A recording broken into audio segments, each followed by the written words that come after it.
I hope everyone picked up on something.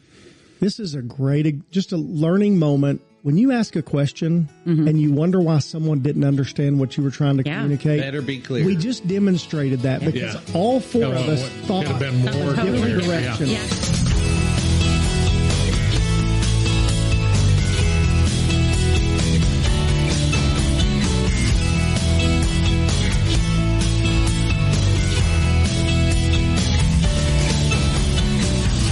Ladies and gentlemen, dogs and fleas, pull up a chair and sit on your knees. We have a story to tell you that we are still learning about. Welcome to Talk the Walk. My name is Henry Moses. This is Jenny Tucker. And this is Jared Moreland. And I'm Gabriel Moses. We are super happy to be here, y'all. And thank you for joining us wherever you may be. Happy Monday and Merry Christmas.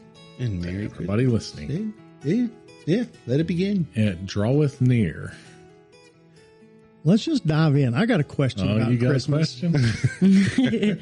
We should start with the disclaimer. Disclaimer. If you have little kids, we're not going to be inappropriate, but if you choose to lie to your kids during this season, you might want to listen to this. So you might not want them to hear it. So anyway, you might stop now. Hit the stop button if little kids be around. Yeah, get the kids out of the room right now. Yeah, but I'm just like, let's just cover their ears. Let's just drop the coal right now. Is it okay to lie to your kids during Christmas?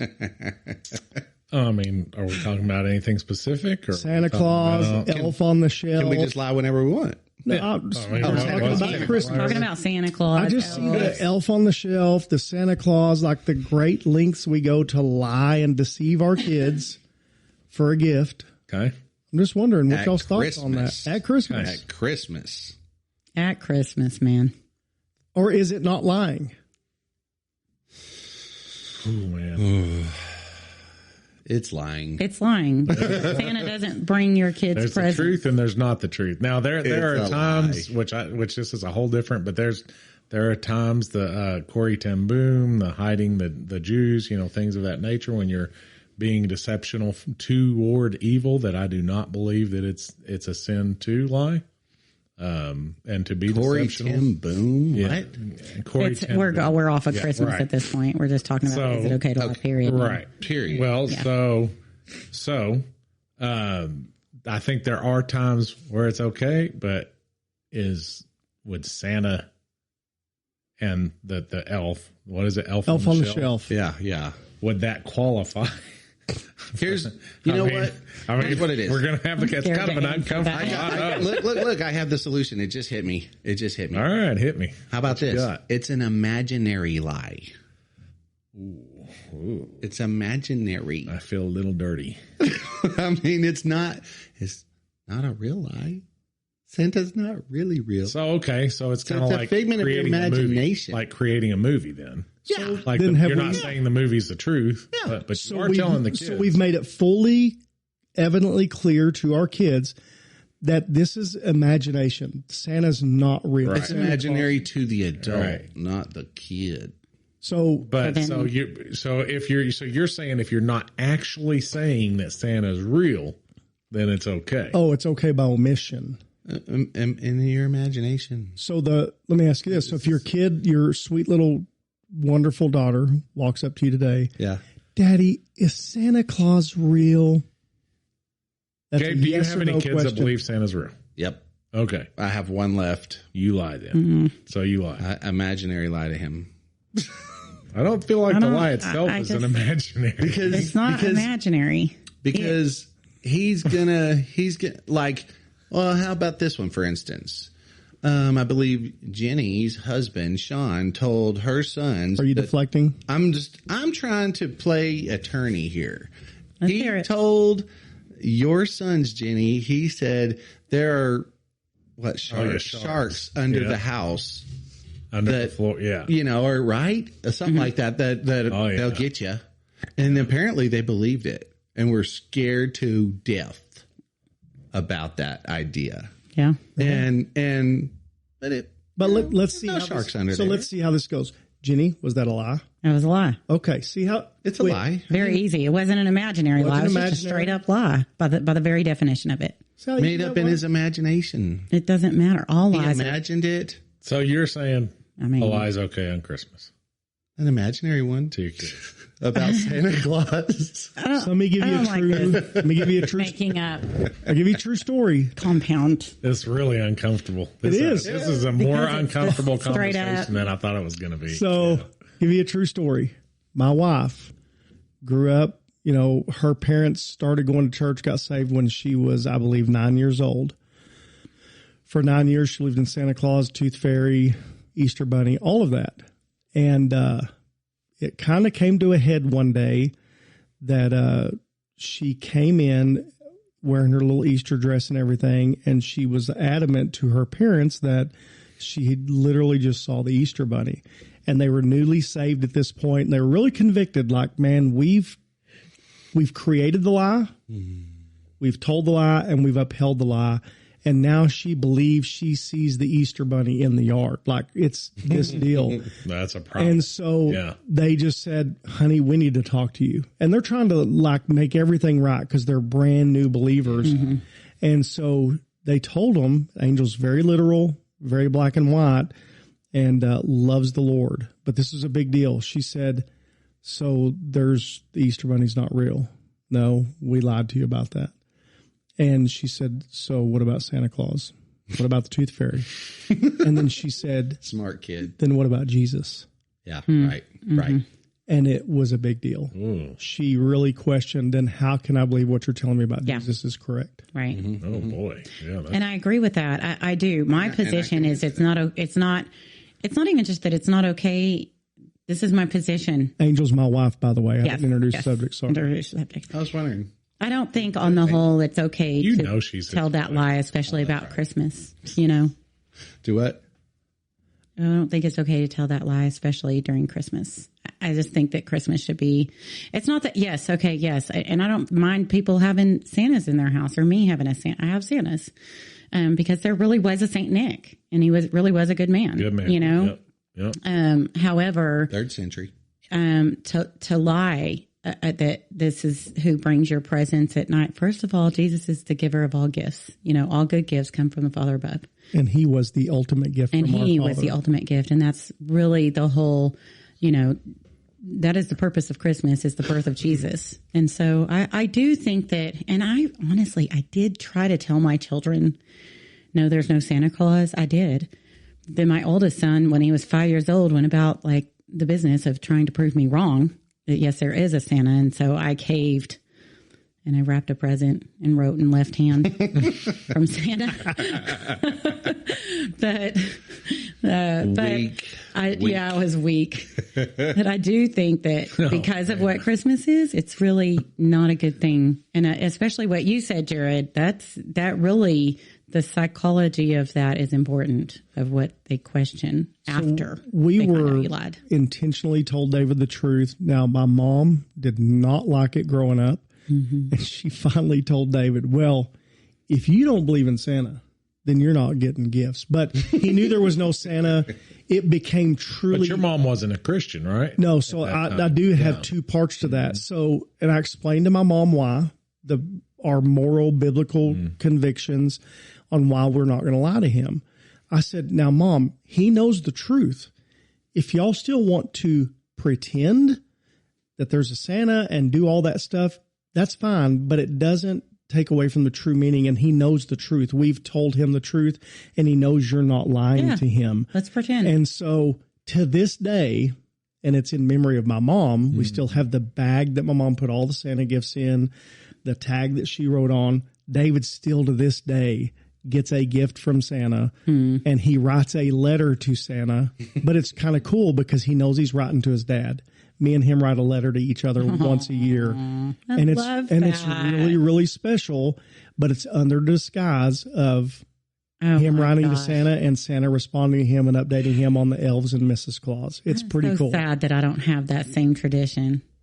Yeah. So good. Now, one thing we don't do is, because this is a Christian belief and we believe it's the absolute truth, and that's fine. There's people that don't believe that way. What we also train David is, you don't make it like you're ambassador, like you're not the ambassador going out ruining everybody's Christmas. I agree. Like you don't go out saying, Santa's not real. Yeah. You don't have to do that. But you don't have to lie if someone asks you, do you believe in Santa? No. Why? Because I believe in Jesus and I believe in this and I believe that. And it's an opportunity to minister the gospel. So I'll throw something else out there. And I know I don't have a firm foundation after the imaginary thing.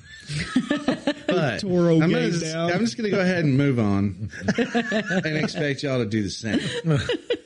Here's what I think about. Hank's ready to move on. He got uncomfortable. Oh, yeah. I'm enjoying listening. An imaginary lie. Yeah, it's awesome. No, so I'm thinking about the 6 kids that I get to be father to. Only one of them still buys into this idea. He is 8 years old. I've got a 10. I've got an 11, a 12, a 13, and 14. And I've watched almost all of them transition from, is there an Easter bunny? Is there a tooth fairy and a Santa Claus and all this stuff? I got to see almost all of them do this transition. And as I'm sitting here thinking about it, none of them ever struggled with the idea, well, if that's not real, then God is not real. Or Jesus is not real. It never, ever not came out of their mouths at all. Yeah. They were 2 very separate understandings. And I'm not saying that goes that way for every kid. In your story's case, they were brand new Christians, and that little child would have a hard time. Yeah. How old was it? Probably 9. Angel was probably. She was 9. It was Angel. It was Angel. You were saying it was Angel. Okay. Angel was the one that doubted.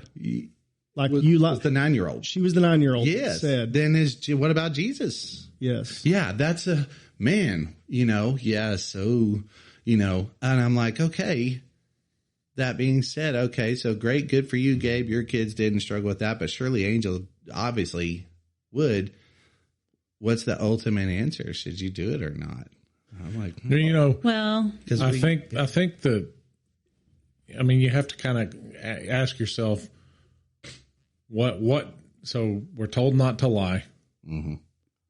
And God doesn't tell us to do anything for no reason. Like, he doesn't just make a rule just because I feel like making a rule. Yeah. So lies do damage. We're told the lies will do damage. Or we're told specifically by Jesus in John chapter 8, verses 31, 32 says, so Jesus said to the Jews who had believed him, if you abide in my word, you are truly my disciples, and you will know the truth, and the truth will set you free. So then the lie would be the opposite. Lies create bondage and slavery, and this kind of bring you down in some sort of fashion. So is then, kind of work, lying, can it, maybe it won't 100% of the time. Maybe you'll get afforded grace and you're raised up differently your whole life, this and that. So when it does come, you're free and you kind of end up escaping what the damage or it's minimal. But there is almost, it's rare that you hear of a kid finding out the truth that Santa's not real and not going through some side type of loss. You usually do hear that they suffer some kind of loss. It's like a relationship that is now over. Yeah. And you got to go through that pain, And they can bottle it up. They can bottle it up. Yeah. That's what I was going to say. You don't really even know. But it may happen. And I'm not picking on you. Sure. We're just having a conversation. Not to pick on Gabe, but what I saw when you were telling that story, it's just how crafty the enemy is. Like, is it innocent? It's not malicious. Like, there's therefore no condemnation for those in Christ Jesus. This is not to condemn you. Thank you. But I start seeing you have 6 kids, right? Only 1 left. So now I hate to use you as the example, but it's a great example because there's so many people. Yeah. It's not just you and Carrie. It's now 7 people have learned the art of manipulation, deception, and lying around an innocent, fun story. The devil used something great as a training ground, but they know to keep their mouth shut. You better not say anything. Yes, they experienced all of it. They know to keep their mouth shut. And I'm just thinking, man. But they love the elf on the shelf. The elf on the shelf is the. That's only one. That's the new thing at this point. Only one of them. Jake is the only one. And y'all were so creative with it. I remember taking a picture. You should have seen what I did the other night. The pool table one was my favorite one of this day. I saw one the other day. Y'all got crazy with it. They had rolls on the back of the elf and says your buns are up or something like that. I mean, the creativity and what they're doing with the elves, it's phenomenal. Yeah. Taking them on road trips, it's like, it's crazy. Yeah.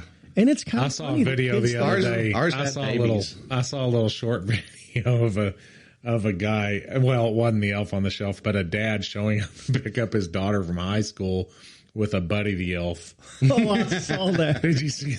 And she's like, got her books and she's fast walking by. She's like putting them up by her face, trying to get away. And he's like, I think her name was Ray. He's like, Rachel. He's Rachel, but kind of in that Buddy the Elf style, loud, obnoxious. Oh gosh! And the mom's laugh, and she's like, the mom's recording, and she's like, she's not gonna. And then all of a sudden, you see him just running after her through all the high school students. Rachel, and it really looked like Buddy the Elf. You and all. It looked like Buddy, and she starts moving, trying to get away. Well, to soften the blow, because like I came out of just swung with this one.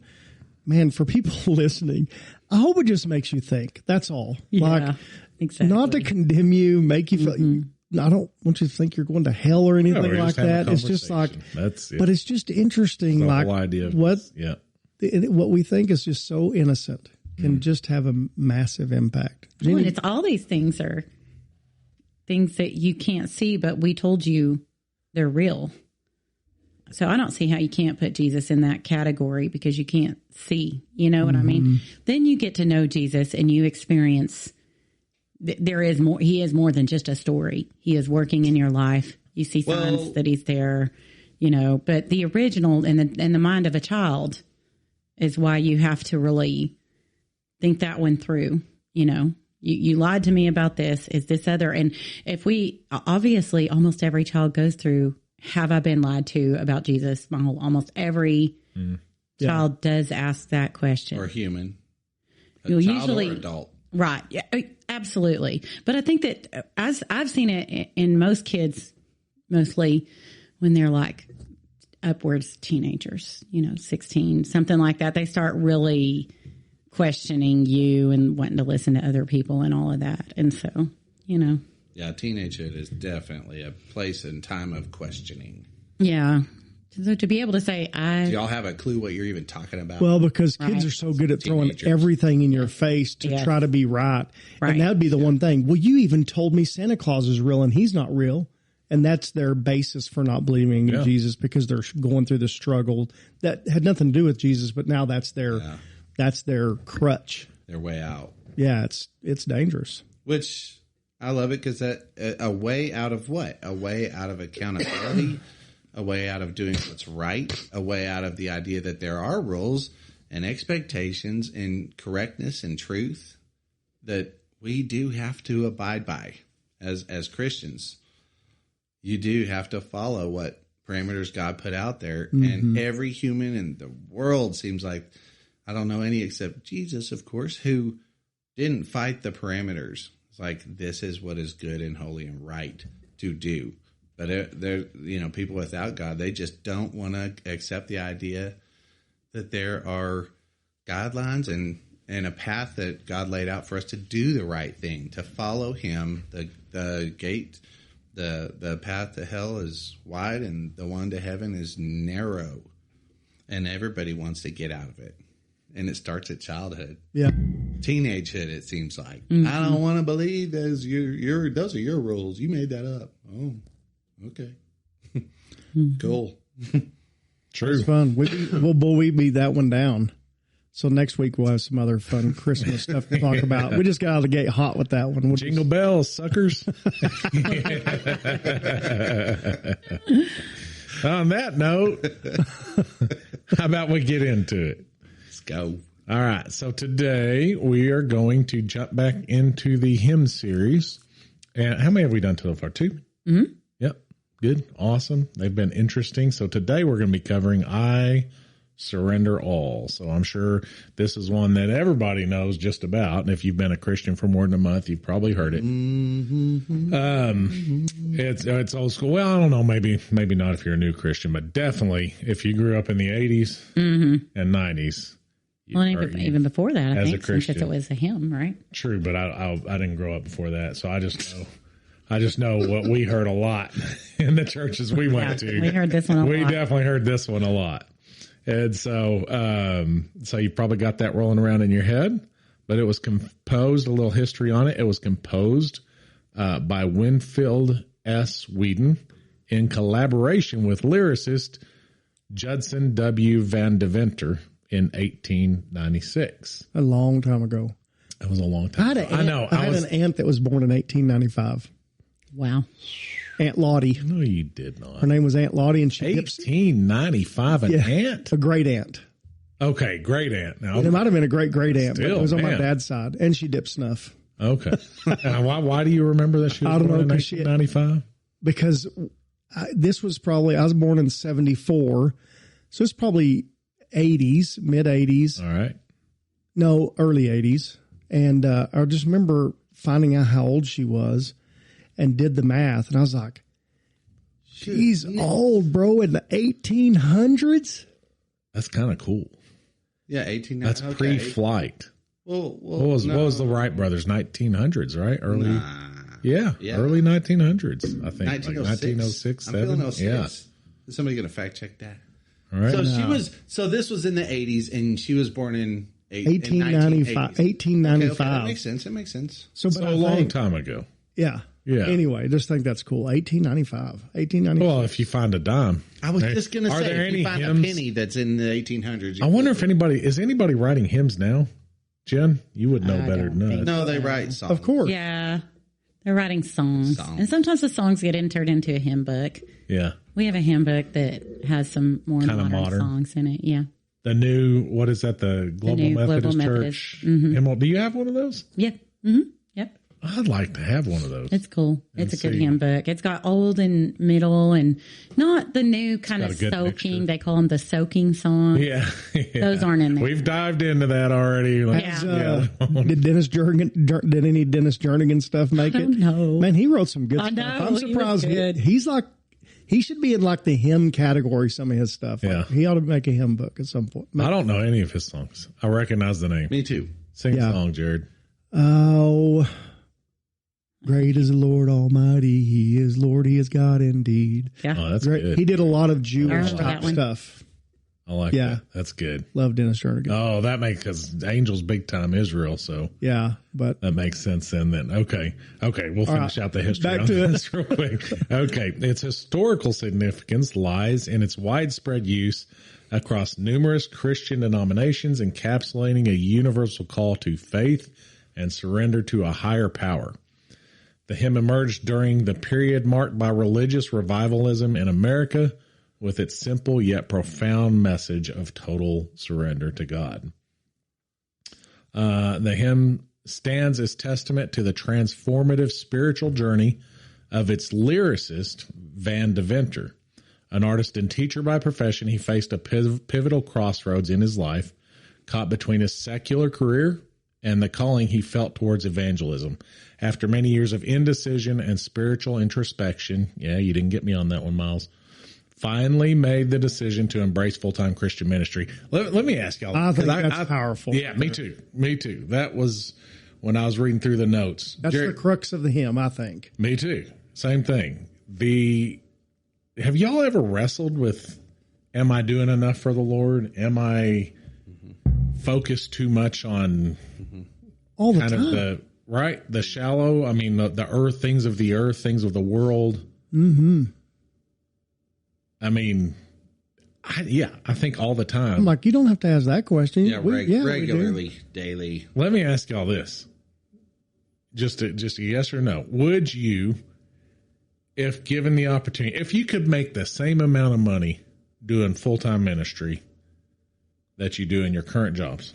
Peace out. Oh, yeah, I'd do it. Peace out. Everybody's like, I'd be so done with this mess. The world, I want to go be in the ministry. Yeah. Uh-huh. Jared? I think it'd be harder.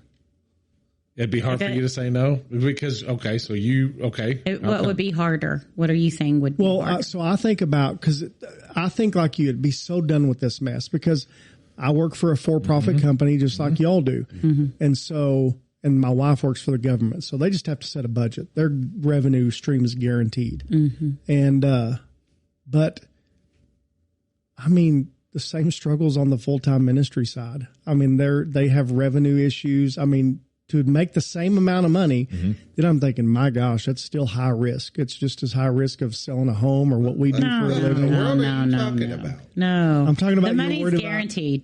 You're going to make the same. You don't have to worry about it. So now we're going to dream. We don't, because the whole thing's we're a just, dream. it's You're just not a ever scenario. So it's like if you win the lottery. In this scenario, you're going to make the same amount. It's not about the money. I don't have to stress about money. No. Right. You're going to make the same amount as you make now. Money is not going to be there. Maybe it's identical stress about the money. Let's just say that. Nobody's going to judge you for it, bigwig.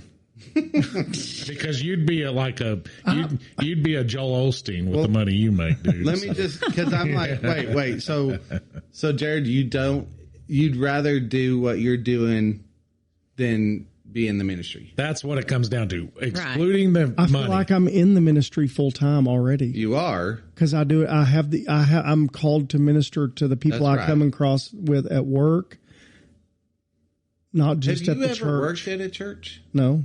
I was just curious. Well, I was part of a church plant. So behind the curtain, it's ugly. Yeah. No, yeah. They're people. And I've worked for a church and same thing. Yeah. Same thing. They bite harder than customers bite. But I'm kind of appreciative of that. Because I came to realize later, when I had time to heal and that, it's everybody that works for a church is still people.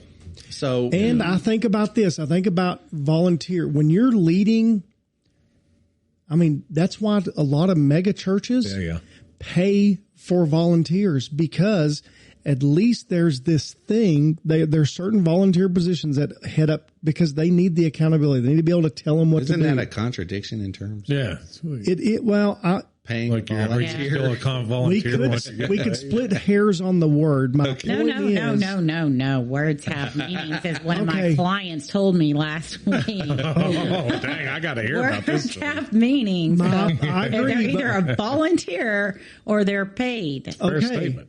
I like managing paid people more than I like managing volunteers. So full-time ministry, you spend most of your time managing volunteers. Okay, so when you said full-time ministry, I didn't automatically... I went to the business side of it. Right. I didn't automatically think go work for a church. In fact, I didn't think that at all. Me neither. I'm like picturing being on the circuit, like the 18, like the revival. That's kind of what I was. Oh, I didn't think. So you working think at televangelism, church. like just touch and go? No, not televangelism. Not televangelism. Evangelism. Yes, I was picturing like going to Africa. You know what I mean? That's what I was picturing, like mono and mono with to whatever God called with you the people, and I wasn't picturing like dealing with employees. You can tell the two people that don't go to mega churches and the two people. I know. I'm like, if it was either mega church or doing what I'm doing now, I'm out on the business end.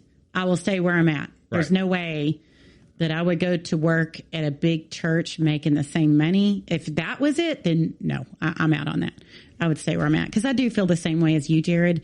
We get a lot of witnessing and evangelism done at the workplace. Yep. And I'm not being criticized or. I think what's funny is I hope everyone picked up on something. This is just a learning moment.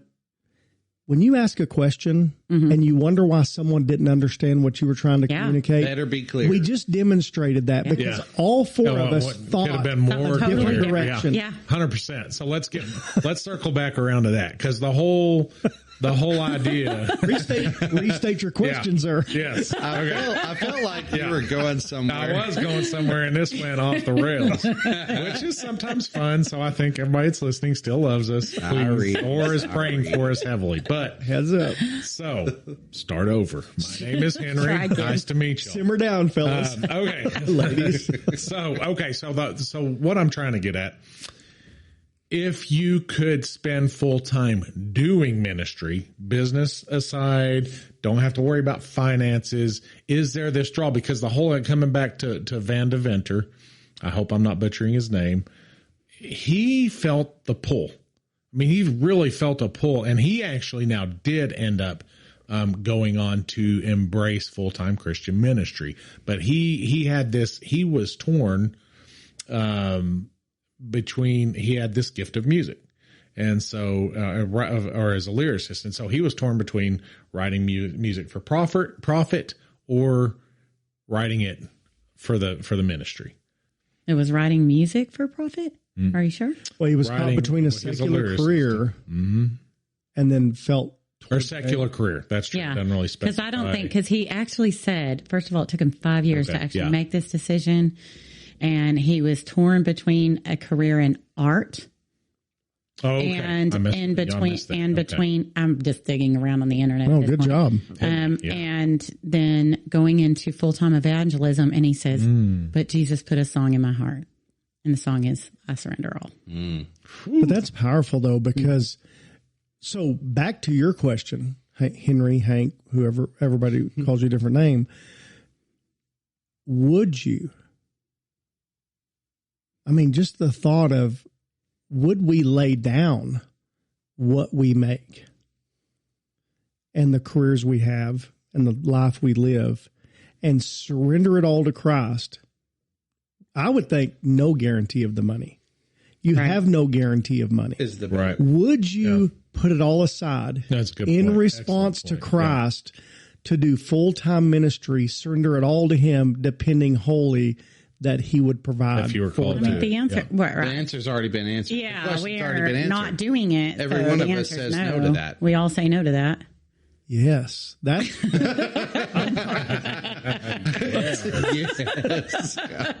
Thanks a lot, Jared. Right, that was losing. That was fun. But we won't tell our kids about Santa Claus. We'll get that right.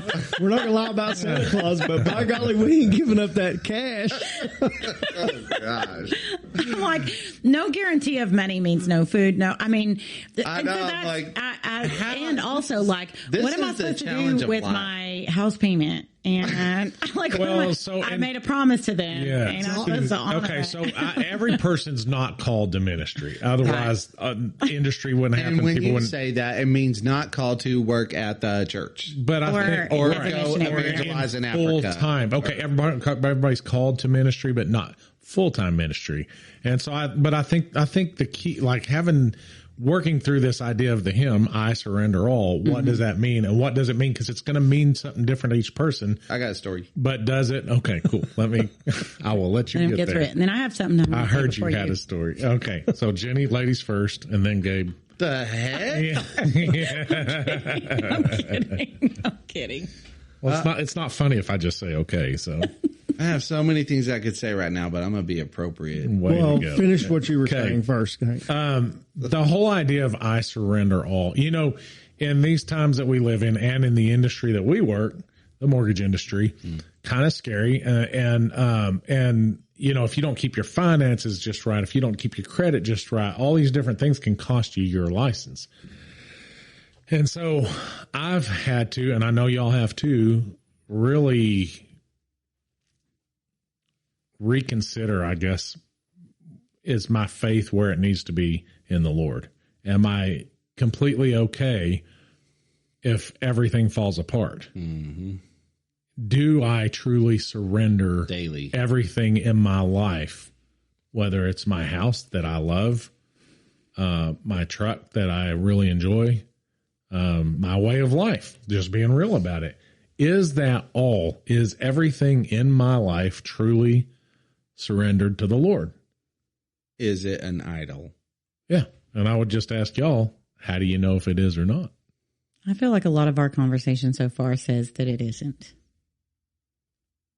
Because we're struggling with this conversation. That we are not surrendering everything in our life to the Lord. So when Jared was saying all that stuff a second ago, I was going, my mind started going, okay. We would have to move out of our house.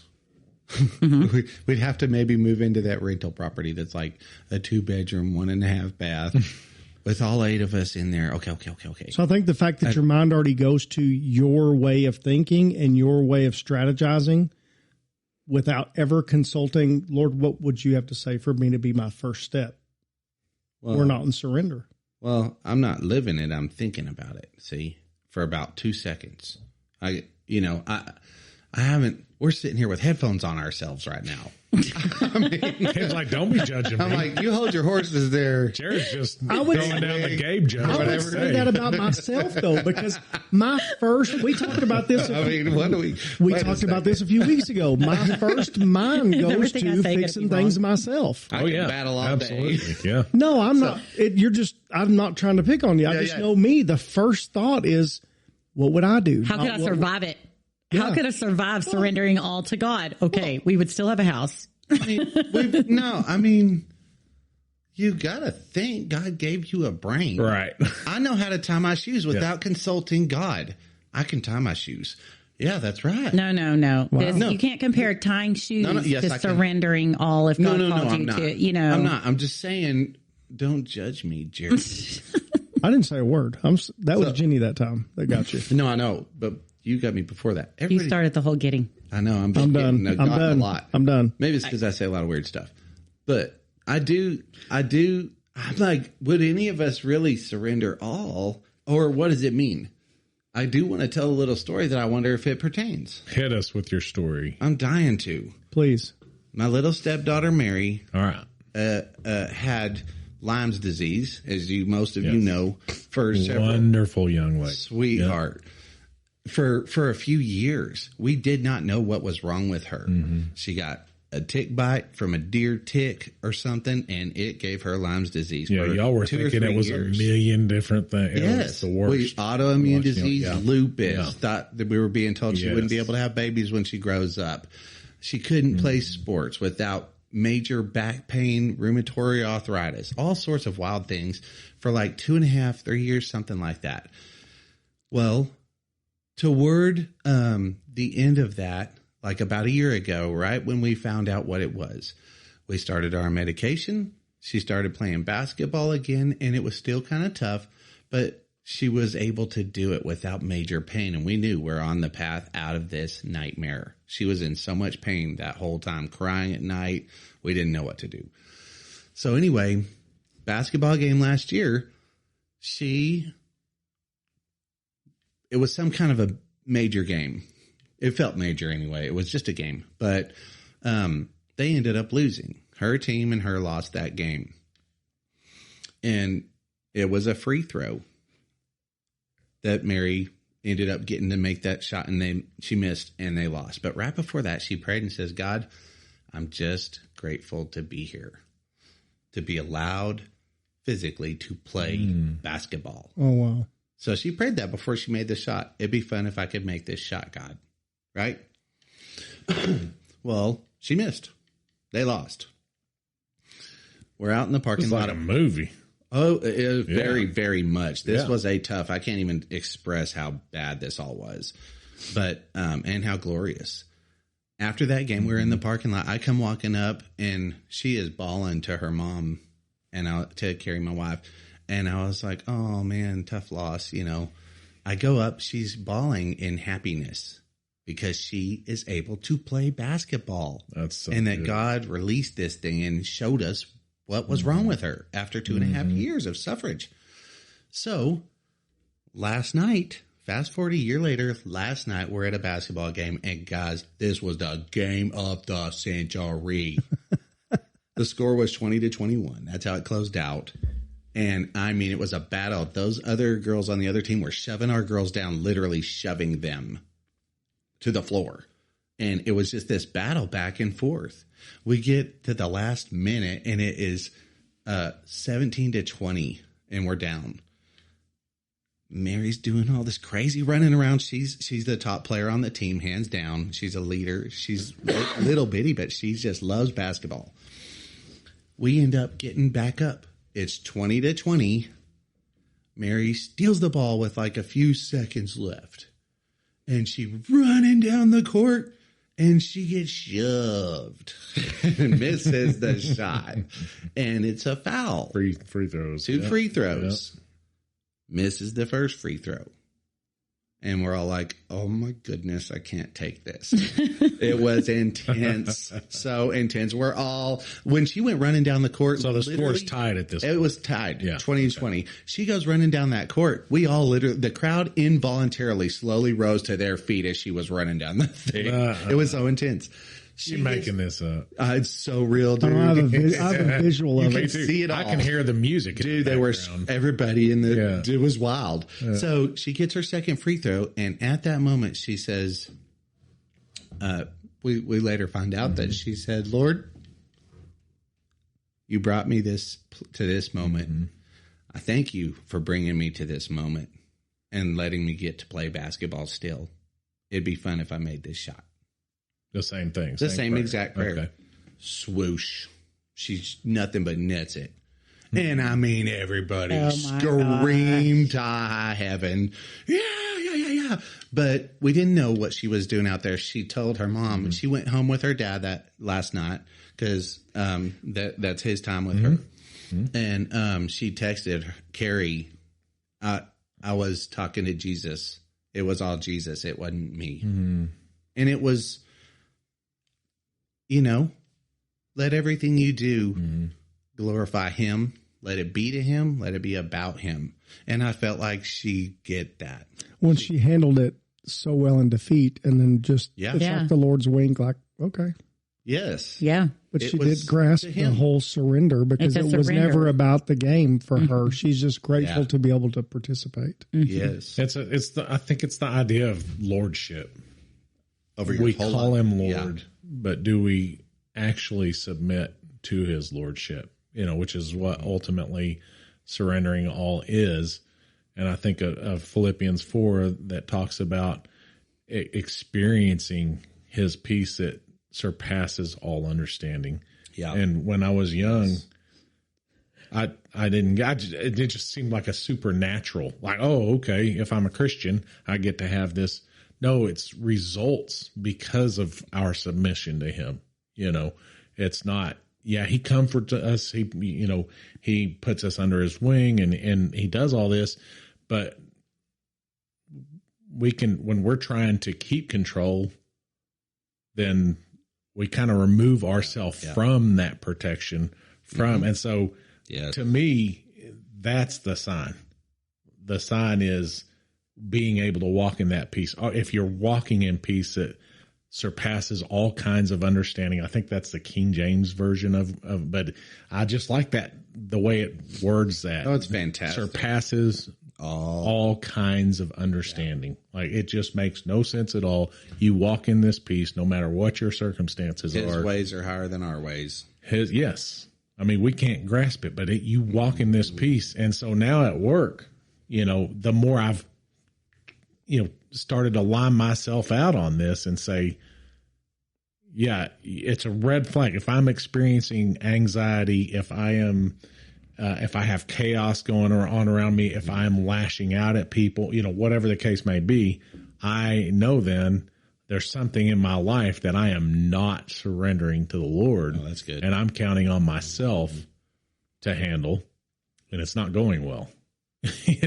And that's why that's why I've got this, and everybody knows the feeling I'm talking about. It's almost a physical feeling inside of your chest. Oh yeah. That you just feel like you want to die, or either chest or gut. You get it one of the two places, and then you tend to react poorly. Yeah. Shortly thereafter. Yeah. You don't have peace.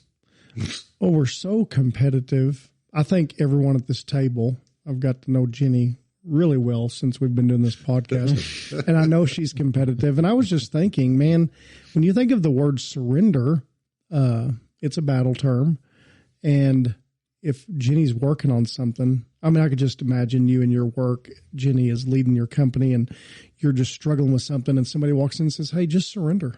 You're like, are you kidding me? Like, I didn't tell you to surrender. After I finish. I didn't surrender. I'm not telling you to surrender it to God. Just but a minute, I'll surrender. When we hear the word surrender, for me, okay, I'm not going to put words in people's mouth. When I hear the word surrender, if you walked up and said, Jared, just surrender, I would respond, I'm not giving up. Mm-hmm. Mm-hmm. I'm not a quitter. I'm not a quitter. Mm-hmm.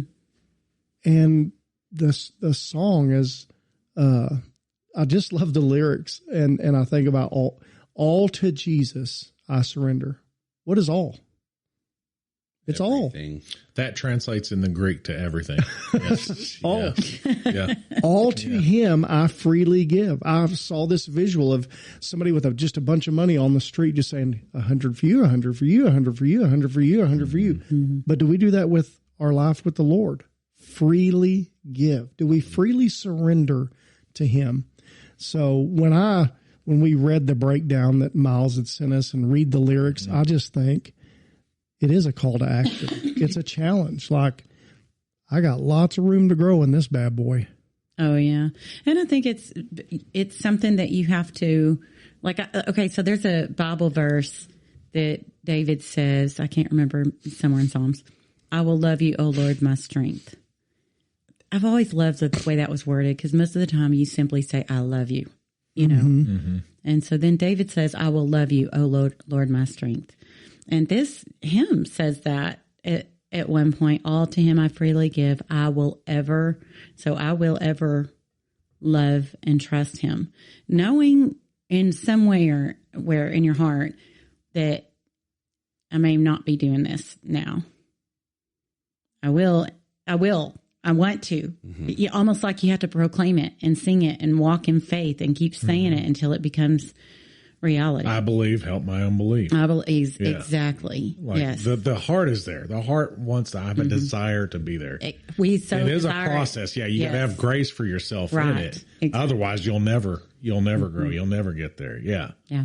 Yeah. Well, when Whedon and Van de Venter, that's fun to say. Van de Venter. Van de Venter. Van de Venter. Can you say it with an accent? Van de Venter. Van de Venter. Van de Venter.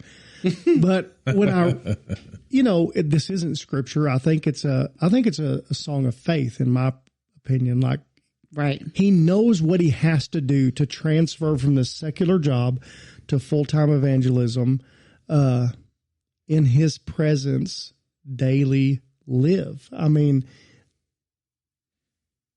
he probably struggled. He struggled just like we do, but he just knows this. For me to get through this transition, this is where I've got to land. I love it's not the second verse originally, but all to Jesus I surrender, humbly at his feet I bow, worldly pleasures all forsaken. Take me, Jesus, take me now. Like, and then I think you're still going to have to sing that, dude. And I'm just like, because you're reading it doesn't mean no. And I'm like, when he says, take me, Jesus, take me now, like, does he really mean like you mean to take me, bro? Or like, I mean, I'm not ready to go right now. I don't think that's what he's talking about. No. I think he's saying, I don't want to die yet. Well, because he originally said, worldly pleasures. What did he say? Worldly pleasures all forsaken. Take me, Jesus, take me now. So, I mean, he's saying, take my will. I'm not going to worry about these worldly pleasures, this secular take all thrill. that I am. Take all that I am and use it for your glory. Take me, Jesus, take me now. Mm-hmm. This is and I do believe that he was like, it's hard to get to this point. He was at some kind of a crossroads, knowing that this road will lead him likely to, a great life that's maybe lucrative. Now, I don't know how. Security. Or at least, or maybe it wouldn't, because worldly art, security. I don't really see art as being super lucrative, but something that would fulfill the desires of his heart, worldly wise. And then this other one is going to maybe be more work, for him. And it's not going to come as naturally. And he's saying, I'm forsaking everything worldly over here, and I'm just surrendering it all to you. Or forsaking my passion, maybe forsaking my vision for my passion. Right. For whatever my So that's a great point. It might not necessarily be money that you're having to forsake. Right. Money to you might just be a tool, no big deal. I don't struggle with that, so I guess I'm good. Not necessarily. Right. It could be how you spend your time, what you devote and commit your time to, choosing to to shift it in. Or self-glorification versus God glorification. He'd be famous. Well, he'd be exactly. Yeah. I mean, he wrote a song that's lasted over a century. Yeah, he clearly had something special inside him. He was deep and thoughtful. He would have been glorified. I hope this discussion and our wonderful singing that's going to happen at some point. But this is one of those hymns. I don't get giddy about very many hymns, but this is one that I played on the way over here to record today. Yeah. And man, it gets in your soul and in your spirit. Like, it is a declaration. Yep. It is soothing. If you're going through kind of a rough time and you're just battling it out at work or through your day, man, this is one you want to have on, because it just really, it connects you. It just connects you. Yeah. Music has a way of altering everything, either direction, one way or the other. Yeah. I know. So in the mornings I get up and I've committed to making sure I'm going to read scripture every day. So I do some cardio in the morning. And I also open up my Bible app and actually read my Bible while I'm doing some cardio.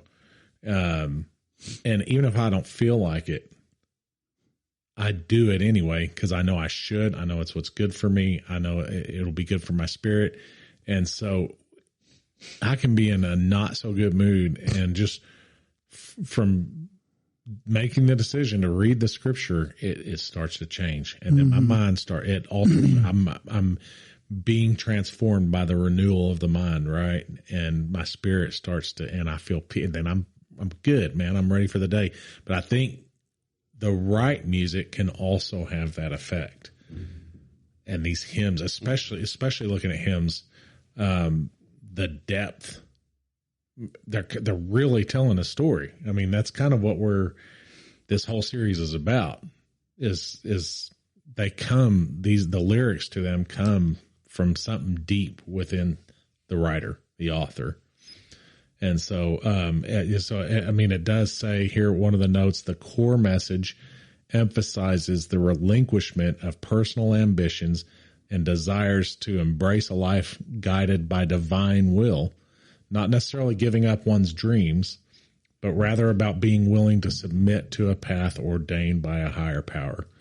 I mean, the whole idea of submission, I was right before this, I didn't realize it would tie into this at all, but I was listening to a pastor that was talking about submission, and he was kind of chastising somebody that wasn't in submission.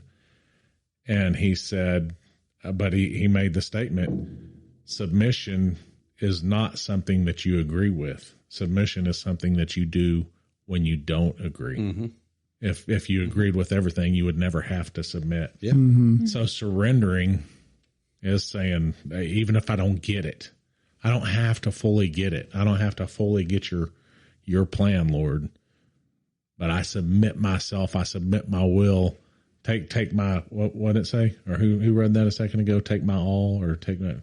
Take me now. Take me, Jesus. Worldly pleasures all forsaken. Take me, Jesus. Take me. Yeah. Now. Like, I'm letting go of all of that, and I'm all in, essentially. Here, have it. Well, Mary did that. I mean, she surrendered that first time. She surrendered her basketball game, and she didn't care what, and they lost the game because of it. I thought you meant Mary, Mother of Jesus. That's what I thought too, especially with this Mary being Christmas that. time. Yeah, no, yeah, Mary, Gabe's daughter, but no, when she surrendered all in that moment, she surrendered even worldly pleasures, because the world would say, "Make it so we can win." She was happy in defeat because she surrendered all. Yeah, she was very happy, extremely happy, because he was with her and and blessed her life. Yeah, thanks for sharing that. That's powerful. Oh, Yeah, that was good. Jenny, didn't you say you had something that you were wanting to share, or did you get to share that? a story, or was she was just picking on me? Or you do have a story? No, I just wanted to say, obviously, the way we're all going at it, we're not surrendering all. I said that earlier. That one, yeah, right. Just want to make sure that got said. Yeah, This is a walk.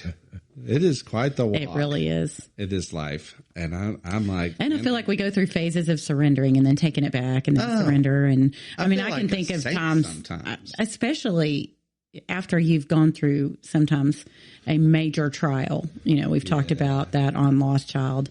You can get to the point of complete surrender. It's why we have to go through trials. You can get to a point of complete surrender, and then slowly but surely we just kind of start taking the power back, you know, as though we really can. That's why the discipline, the importance of disciplining yourself on a consistent, but not because you feel like it, but because you know it's good for you. This is what I'm going to do. This is how I'm going to feed myself spiritually. This is, doing things like fellowship, doing, Christian fellowship and in the word and in prayer. And even that, though, you can, like, there's nobody perfect at it. Even that, you start to take the reins over there and you start to, there's no Bible prophet or, King David. I'm in the middle of King David right now. But Everett just got it right. They finally figured it out. He's surrendering and then he's back at it and then surrendering and back at it. It really is, even in being perfect in it, because we're human, we can end up, how did I get all these balls back in the air, and back in my hands? I felt like I was being perfect at this. And next thing you know, you're just taking it all back, I was sitting there talking to a pastor of mine last night at a little Christmas party. And I was telling him my frustrations with some things in my life right now. The other people were making me frustrated. And that's what you love about good people around you. They won't just take your side. They won't do that. They will look at the whole thing and what's the right thing, what's best for everybody. And he just goes, maybe God's allowing this to bring you to a certain place. Yeah. And initially my knee-jerk reaction was, no, people are just not being nice. But immediately after that knee-jerk reaction, I was like, he probably is. He must be needing to shape me in some way. And he's my pastor. So I ain't going to argue. I'm going to listen to my pastor, who's younger than me, by the way. But he was speaking truth, and I could tell. And he and I just got through sitting for an hour and a half talking Dallas Cowboys and cooking and pizza and football and all sorts of stuff. And I heard all the fun stuff. Yeah. Oh, and he told me, it's funny. Sitting here thinking about it's crazy. This guy chose to sing for God. This writer of I Surrender All. Mm-hmm. My pastor last night was telling me his dad and mom ripped him a new one at the prospect of joining the ministry. They did not want him to do that. His dad particularly does real estate and was like, and what are you going to do when you're married with 2 children and your wife's wondering how y'all are going to make ends meet and you can't provide things she wants? And what are you going to tell her? I surrender. Yeah, that's right. That's what I would tell him. Oh, he said it was, he felt the Lord put it on his heart. You're going to go do ministry, period. And so he pursued that. And he said to this day, my dad, he goes, he confided, I'm still a little hurt about the way he treated me, but God told me to do it. And so he's telling me maybe God put you in this position for you to learn something. And I couldn't help his humility, everything, the way he presented himself for the whole night. And other times I've talked with him, told me, you need to submit and just listen to your pastor. Yeah. This is something else. Yeah. That's all. It's hard to grow if you're not willing to submit, if you're not willing to surrender. God's going to let you, be faithful. He'll be faithful to allow you to be in those positions to butt your head up against the wall. And that's a funny way to put that. Faithful. Yeah. He's faithful. Yeah. He's allow you to he's suffer. Always faithful to allow you to suffer. Yeah. Yeah. Just like a good parent does. Like, hey, I'm still going to be there to help you, catch you when you fall. But I tried to help you learn the easy way. You're out. Mm-hmm. So some folks have to learn the hard way. That's right. Anybody got any closing thoughts before we burst out into some acapella? I don't have closing thoughts. I'm just literally burning up with curiosity of what Jenny's going to tell us our arrangement is for our singing. Well, here's the thing. I've been dying over here for the whole time because we usually discuss that prior to. Okay. And so, for those of you that don't know, for those of you that aren't in this room right now, we have a special pause button. So, thankfully, technology is very handy every now and then. We're not worried about our arrangement. We hit pause. We think we have it figured out and sorted out since we didn't talk about it before. So, we're going to give this a run, and we hope that you sing along with us. Everybody ready? Yes. We're ready. Okay. All right. All to Jesus I surrender, all to him I freely give. I will and trust him. In his presence daily live. I surrender all. I surrender all to thee, my blessed Savior. I surrender all to Jesus. I surrender. Humbly at his feet I bow. Worldly pleasures all forsaken. Take me, Jesus, take me now. I surrender all. I surrender all to thee, my blessed Savior. I surrender all to Jesus. I surrender. Make me Savior, wholly thine. May thy Holy Spirit fill me. May I know thy power divine.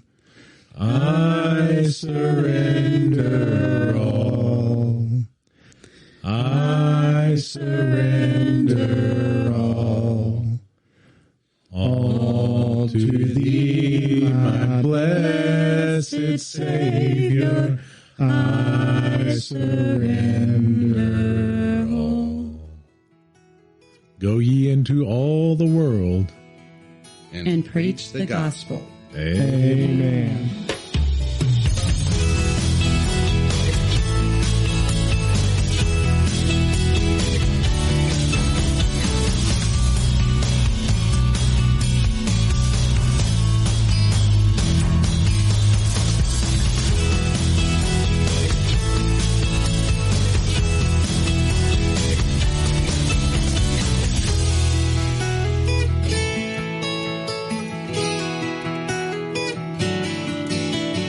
It's an imaginary lie. Ooh. It's imaginary.